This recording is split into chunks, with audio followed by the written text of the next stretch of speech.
You are staying without food basically, तो वो कहीं ना कहीं आपके एनर्जी लेवल्स कम करेगा, वो कहीं ना कहीं आपके अंदर एसिडिटी प्रोड्यूस कर सकता है. So it can impact all the activities of your brain, it can impact the activities of your stomach, it can impact the activities of overall body functions.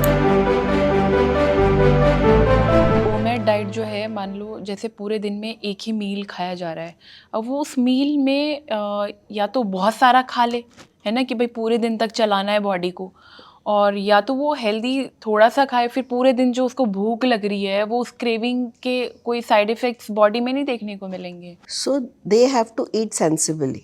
ठीक है, तो जितना भी वो खाए तो उसमें इतनी सेटाइटी होनी चाहिए कि वो 24 आवर्स उस पर सर्वाइव कर सके. अच्छा.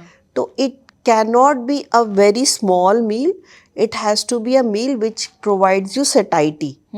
और वो आपकी एनर्जी भी through out the day manage कर सकता है. So it can be anything, but at the same time it has to be full of energy and it has to be full of satiety. तो basically आपने whole grains ही लेने हैं, थोड़ा सा fat भी होना चाहिए क्योंकि फैट ही आपको सटाइटी प्रोवाइड करता है. सो ये सारी चीज़ें आपकी उस मील में होनी चाहिए.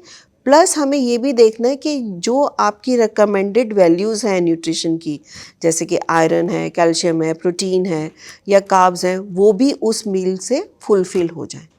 तो वो आपने पूरे के पूरे रिकमेंडेड डोसेज जो है वो एक ही मील में लेना है. So it has to be done under medical supervision. अच्छा, तो होममेड डाइट जो है वो वेट लॉस पे काम करती ज़रूर है, लेकिन बिल्कुल करेगी क्योंकि आप कैलोरी डेफिसिट जा रहे हैं.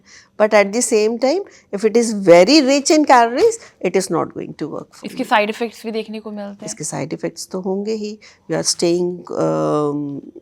स्टेइंग विदाउट फूड बेसिकली, तो वो कहीं ना कहीं आपके एनर्जी लेवल्स कम करेगा, वो कहीं ना कहीं आपके अंदर एसिडिटी प्रोड्यूस कर सकता है क्योंकि आपके पेट को जो सिक्रीशंस हैं उनको फूड ही नहीं मिला है इतनी देर से.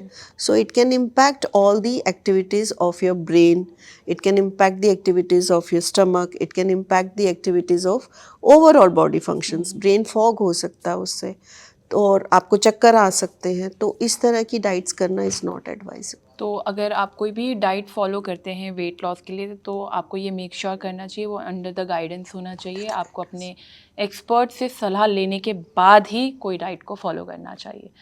बने रहिए thehealthsite.com के साथ.